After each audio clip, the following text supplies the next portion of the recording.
ধৰ্মগ্ৰন্থ ৰামায়ণত বহুতো এনে ঘটনা আছে যিবোৰ প্ৰথম দৃষ্টিত অন্যায় যেন লাগিলেও গভীৰভাৱে বিচাৰ কৰিলে তাৰ আঁৰত ধৰ্ম, ন্যায় আৰু কৰ্মফলৰ এক বিশাল সত্য লুকাই আছে।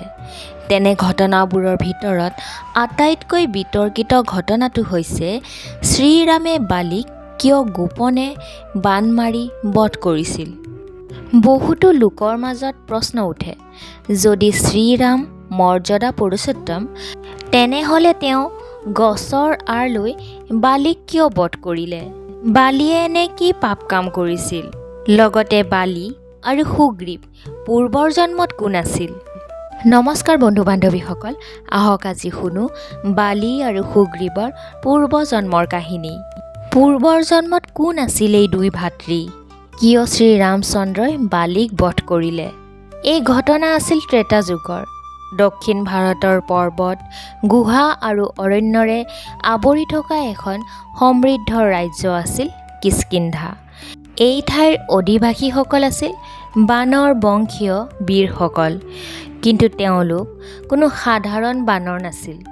তেওঁলোক আছিল দেৱতাসকলৰ অংশৰ পৰা জন্ম লোৱা অসাধাৰণ শক্তিশালী যোদ্ধা বানৰ।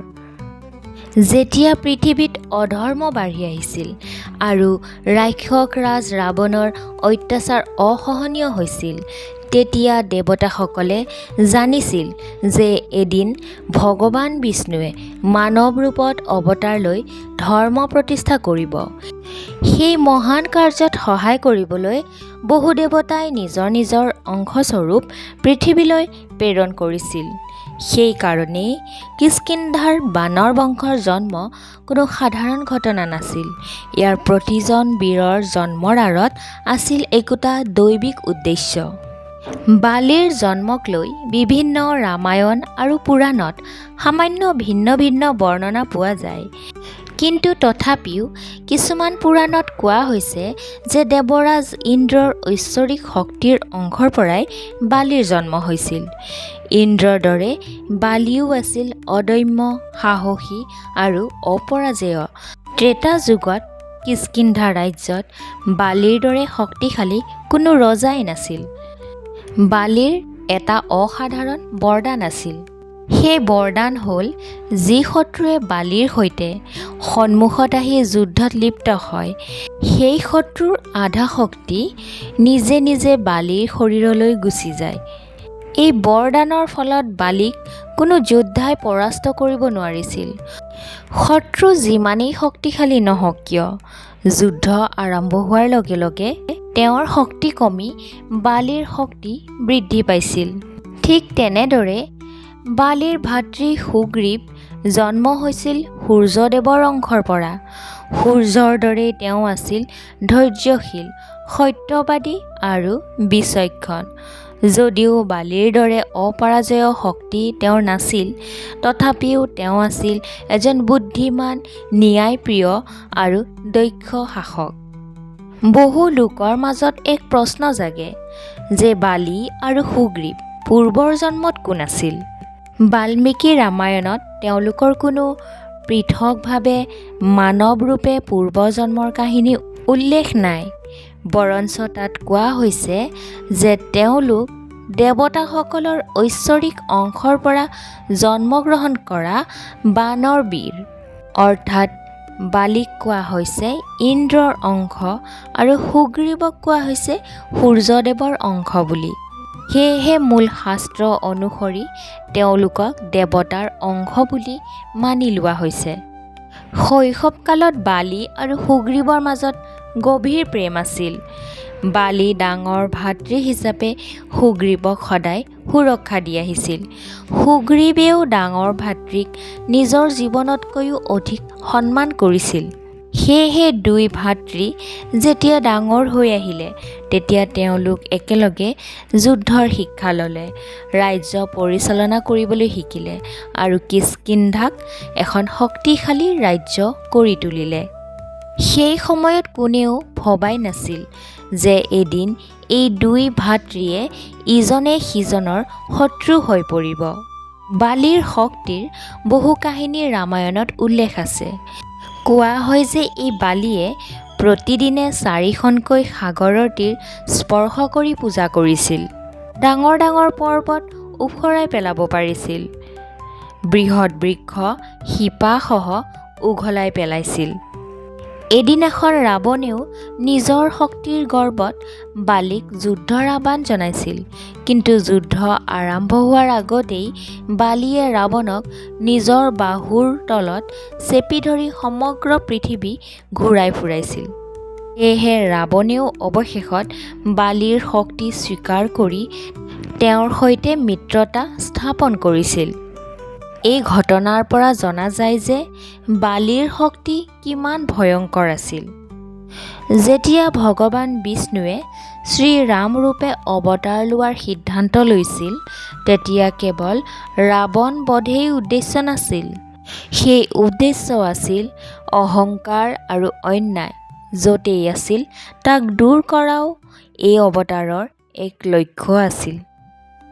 সেইকাৰণেই কিষ্কিন্ধা ৰাজ্যত ঘটা ঘটনাবোৰ ঈশ্বৰৰ এক পৰিকল্পনাৰ অংশ বুলি কোৱা হৈছে।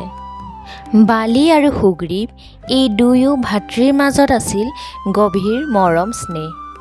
কিন্তু ভাগ্যই এনে এক ঘটনা ঘটালে যাৰ ফলত সেই স্নেহ শত্ৰুতালৈ পৰিণত হ'ল। কিন্তু কোনে এই দুই ভাতৃৰ মাজত শত্ৰুতা নমাই আনিলে? আহকচোন জানো কাহিনীৰ পৰৱৰ্তী অংশত।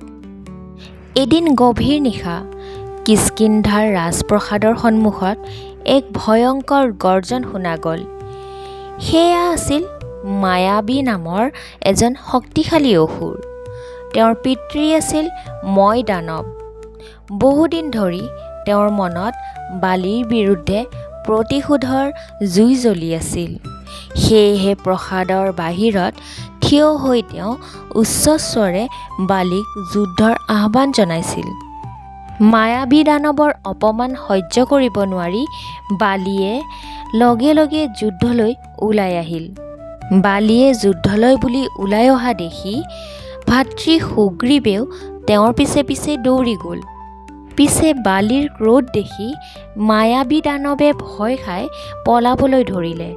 এইফালে বালি আৰু সুগ্ৰীৱেও বহু দূৰলৈকে সেই মায়াবী দানৱক খেদি গ'ল।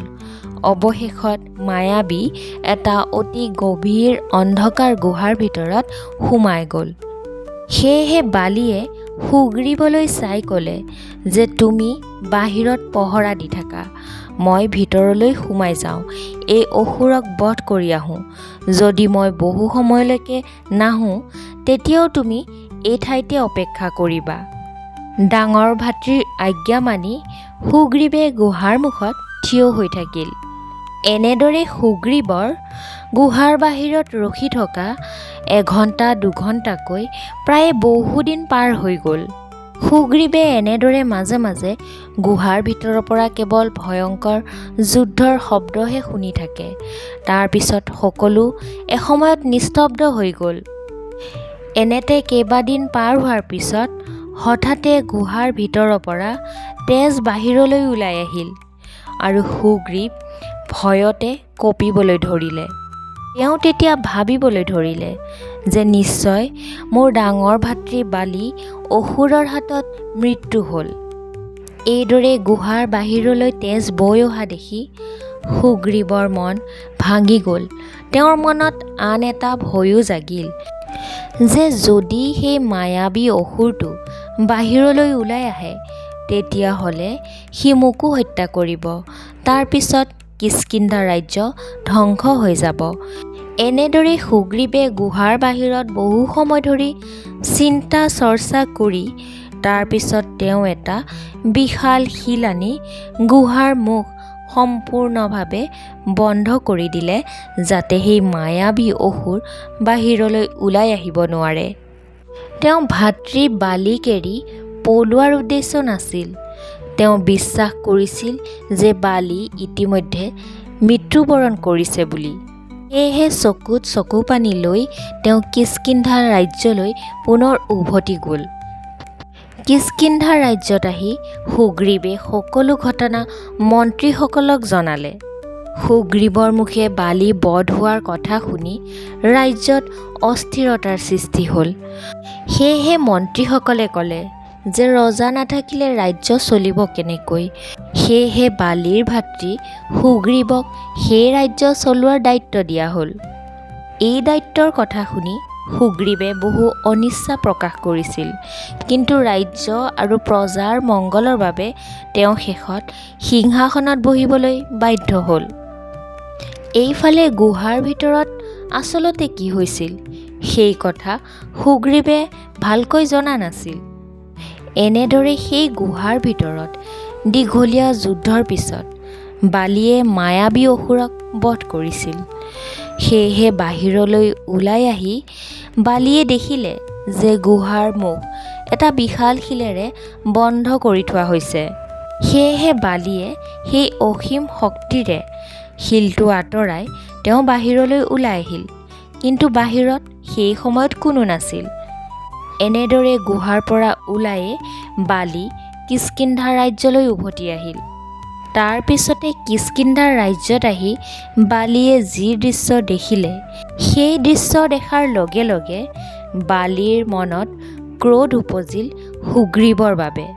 কাৰণ ইতিমধ্যে সুগ্ৰীৱ বালিৰ সিংহাসনত বহি আছিল।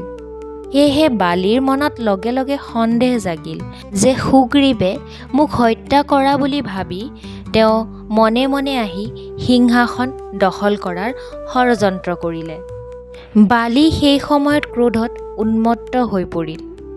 বালিৰ ক্ৰোধ দেখি সুগ্ৰীৱে তেওঁৰ চৰণত পৰি সকলো কথা বুজাবলৈ চেষ্টা কৰিলে। সুগ্ৰীৱে বালিক ক'লে যে মই আপোনাক বিশ্বাসঘাতকতা কৰা নাই। গুহাৰ পৰা তেজ ওলাই অহা দেখি মায়াবী দানৱে আপোনাক বধ কৰা বুলি ভাবিলোঁ। সুগ্ৰীৱৰ মুখে এই কথা শুনাৰ লগে লগে বালিৰ ক্ৰোধ আৰু দুগুণহে বাঢ়িল। সেয়েহে তেওঁ সুগ্ৰীৱৰ কোনো কথাই বিশ্বাস কৰা নাছিল। এনেদৰে বালিয়ে সুগ্ৰীৱক ৰাজ্যৰ পৰা খেদি পঠিয়ালে। কেৱল সেয়াই নহয়, বালিয়ে সুগ্ৰীৱৰ পত্নী ৰুমাকো নিজৰ অধীনলৈ আনিলে। বালিয়ে কৰা এই কাম শাস্ত্ৰত এক গুৰুতৰ অধৰ্ম বুলি গণ্য কৰা হৈছে। কাৰণ সৰু ভাতৃ জীৱিত থকাৰ পিছতো তেওঁৰ পত্নীক নিজৰ অধিকাৰত ৰখা এক ধৰ্মবিৰোধী কাম। এই ঘটনাই বালিৰ জীৱনত পাপৰ সূচনা কৰিলে। এইফালে বালিৰ ভয়ত প্ৰাণ ৰক্ষাৰ বাবে সুগ্ৰীৱ পলায়ন কৰি ঋক্ষমুখ পৰ্বতত আশ্ৰয় লৈ আছিল। কাৰণ বালি সেই পৰ্বতলৈ কেতিয়াও যাব নোৱাৰে, কিয়নো বালিৰ তাত আছিল মতংগ নামৰ ঋষিৰ অভিশাপ। যদি বালি ঋক্ষমুখ পৰ্বতত প্ৰৱেশ কৰে তেন্তে তেওঁৰ তৎক্ষণাতে সেই ঠাইত মৃত্যু হ'ব। সেয়েহে ভাতৃ সুগ্ৰীৱ সেই ঠাইতে নিৰাপদে থাকিবলৈ ল'লে। তেওঁৰ লগত আছিল হনুমান, জাম্বৱান, নল, নীল আদি বিশ্বস্ত অনুগামীসকল। এই ঋক্ষমুখ পৰ্বতত থাকি সুগ্ৰীৱে অপেক্ষা কৰিবলৈ ধৰিলে কেতিয়া ঈশ্বৰে তেওঁক ন্যায় দিব। সেই সময়ত পিছে অযোধ্যাৰ ৰাজপুত্ৰ শ্ৰীৰামচন্দ্ৰ বনবাসত আছিল। শ্ৰীৰামচন্দ্ৰ বনবাসত থকা সময়তে ৰাৱণে মাতৃ সীতাক অপহৰণ কৰিছিল। সেয়েহে সীতাৰ সন্ধানত শ্ৰীৰাম আৰু লক্ষ্মণ দক্ষিণ দিশে আগবাঢ়ি আহিল। ভাগ্যৰ বিধান অনুসৰি তেওঁলোকে এদিন ঋক্ষমুখ পৰ্বতত আহি উপস্থিত হ'ল। শ্ৰীৰামৰ সেই সাক্ষাতে কেৱল সুগ্ৰীৱৰ জীৱনেই নহয়, সমগ্ৰ ৰামায়ণৰ গতিপথ সলনি কৰি দিছিল। এনেদৰে মায়াবী অসুৰৰ ঘটনাৰ ফলত বালি আৰু সুগ্ৰীৱৰ মাজত গভীৰ ভুল বুজাবুজিৰ সৃষ্টি হ'ল। ক্ৰোধত অন্ধ হৈ বালিয়ে সৰু ভাতৃ সুগ্ৰীৱক ৰাজ্যৰ পৰা খেদি দিলে আৰু তেওঁৰ পত্নী ৰুমাক নিজৰ অধীনত ৰাখিলে। ইয়াৰ পিছত সুগ্ৰীৱে ঋক্ষমুখ পৰ্বতত আশ্ৰয় ল'লে। বন্ধু বান্ধৱীসকল, এতিয়া আহক কাহিনীৰ পৰৱৰ্তী অংশলৈ। শ্ৰীৰাম আৰু সুগ্ৰীৱৰ মিলন কেনেকৈ হ'ল, কিয় শ্ৰীৰামে সুগ্ৰীৱক সহায় কৰাৰ প্ৰতিশ্ৰুতি দিলে, প্ৰথম যুদ্ধত শ্ৰীৰামে বালিক কিয় বাণ মৰা নাছিল, যেতিয়া ৰাৱণে মাতৃ সীতাক অপহৰণ কৰিলে তেতিয়া শ্ৰীৰাম আৰু লক্ষ্মণ বনে পাহাৰে আৰু নদী পাৰ হৈ সীতাৰ সন্ধানত দক্ষিণ দিশলৈ আগবাঢ়ি গৈছিল। দুয়ো ভাতৃৰ মুখত গভীৰ দুখ, কিন্তু মনত দৃঢ় সংকল্প। কিন্তু সেয়া আছিল ঈশ্বৰৰ এক পৰিকল্পনা। সেয়েহে এই যাত্ৰাই তেওঁলোকক ঋক্ষমুখ পৰ্বতলৈ লৈ আহিল। এইফালে দূৰৈৰ পৰা দুয়োজন অস্ত্ৰধাৰী বীৰক দেখি সুগ্ৰীৱৰ বুকু কঁপি উঠিল। কাৰণ তেওঁ ভাবিলে যে এই দুয়োজন নিশ্চয় বালীয়ে মোক হত্যা কৰিবলৈ পঠোৱা যোদ্ধা হ'ব। সেয়েহে ভয়ত তেওঁ নিজৰ প্ৰিয় বন্ধু হনুমানক মাতি আনিলে। তাৰ পিছত হনুমানে সাধুৰ বেশ ধৰি শ্ৰীৰাম আৰু লক্ষ্মণৰ ওচৰলৈ গ'ল আৰু অতি বিনয়ে তেওঁ সুধিলে, হে মহাবীৰসকল, আপোনালোক কোন? এই গভীৰ অৰণ্যত কিয় আহিছে? সেই সাধুৱে এনেদৰে সোধাত শ্ৰীৰামে নিজৰ পৰিচয় দিলে। তেওঁ ক'লে, মই অযোধ্যাৰ ৰাম, এয়া মোৰ ভাতৃ লক্ষ্মণ। ৰাক্ষস ৰাজ ৰাৱণে মোৰ পত্নী সীতাক অপহৰণ কৰিছে, সেয়েহে আমি তেওঁক বিচাৰি ফুৰিছোঁ। ৰামৰ মুখত এনে কথা শুনি হনুমানৰ অন্তৰত এক অপূৰ্ব ভক্তিৰ ভাৱ জাগি উঠিল। তেওঁ অনুভৱ কৰিলে এওঁ কোনো সাধাৰণ মানৱ নহয়। সেয়েহে হনুমানে শ্ৰীৰাম আৰু লক্ষ্মণক সুগ্ৰীৱৰ ওচৰলৈ লৈ গ'ল।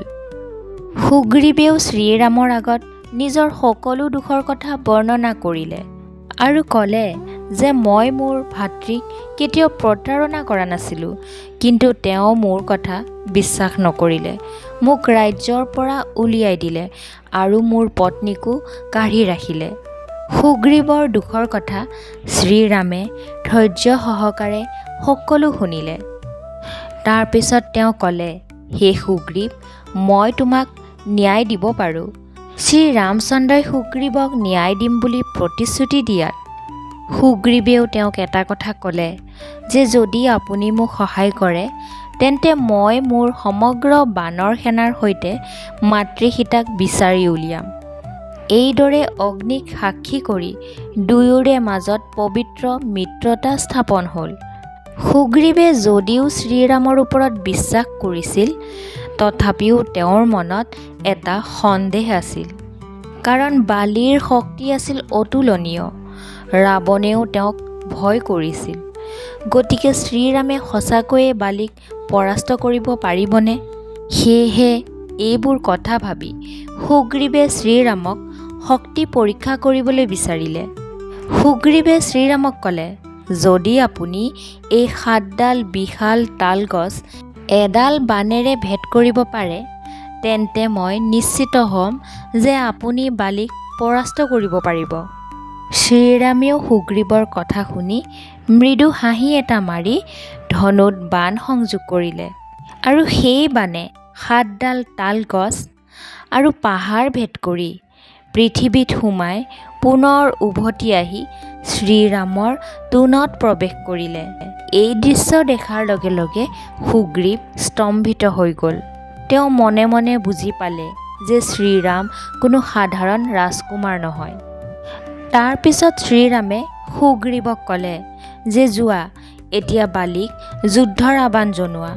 তেতিয়া সুগ্ৰীৱ সাহস কৰি কিষ্কিন্ধালৈ গ'ল আৰু বালীক যুদ্ধৰ বাবে আহ্বান জনালে। বালীও লগে লগে ওলাই আহিল।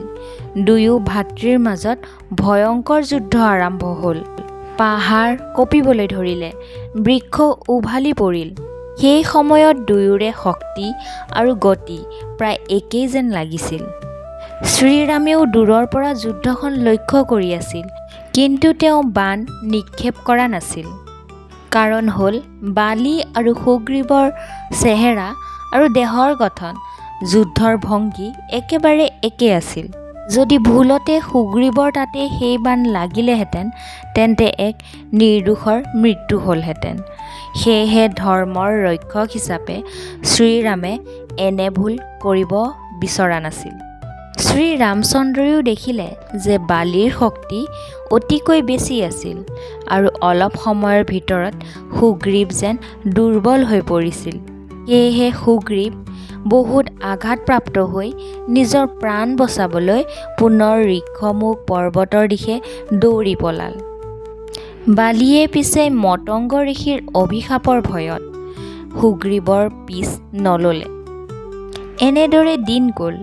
তাৰপিছত সুগ্ৰীৱে শ্ৰীৰামক ক'লে যে আপুনি মোক সহায় কৰাৰ প্ৰতিশ্ৰুতি দিছিল, কিন্তু যুদ্ধৰ সময়ত আপুনি একো নকৰিলে।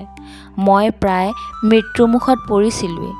তেতিয়া শ্ৰীৰামে শান্তভাৱে উত্তৰ দিলে যে হে বন্ধু, তোমালোক দুয়োজনক একেলগ হৈ থাকিলে চিনিব নোৱাৰি। সেয়েহে ভুলবশতঃ যদি মোৰ বাণ গৈ তোমাৰ দেহত লাগে, সেয়া মোৰ দ্বাৰা এক মহা পাপ হ'লহেঁতেন। শ্ৰীৰামে এনেদৰে কোৱাত সুগ্ৰীৱে কথাবোৰ বুজি পালে।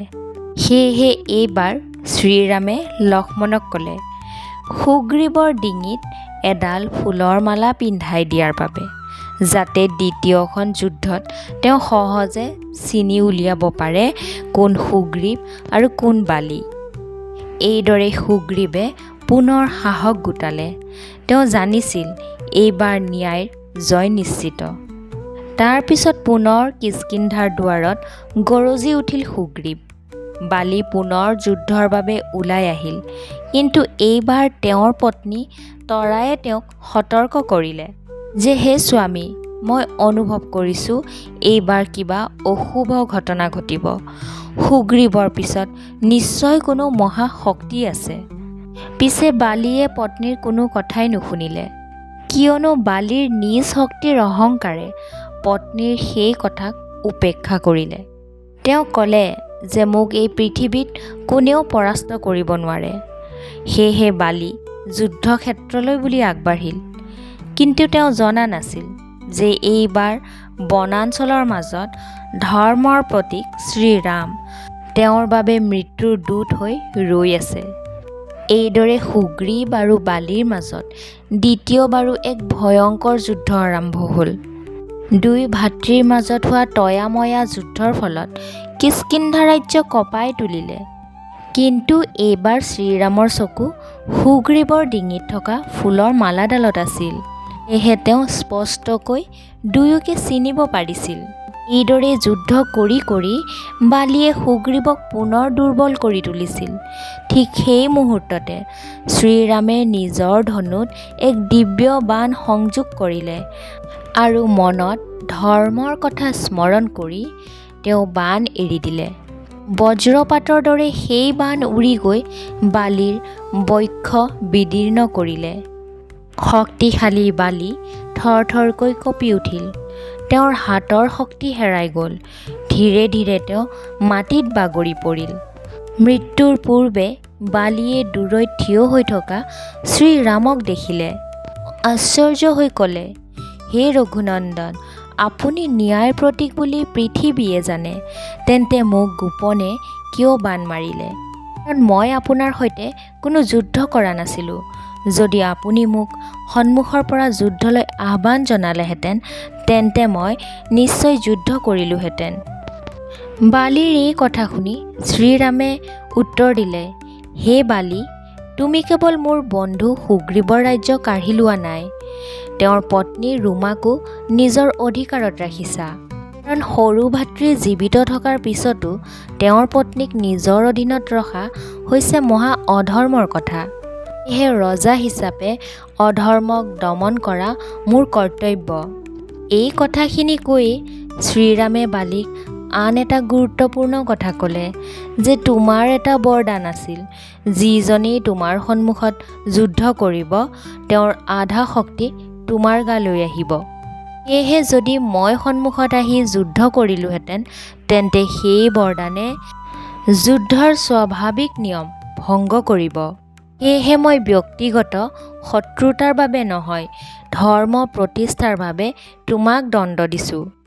এইদৰে বালিক কৈ শ্ৰীৰামে পুনৰ ক'বলৈ ধৰিলে, কাৰণ সমগ্ৰ পৃথিৱীত য'তেই অধৰ্ম হয় তাত ন্যায় প্ৰতিষ্ঠা কৰাটো ক্ষত্ৰিয়ৰ কৰ্তব্য।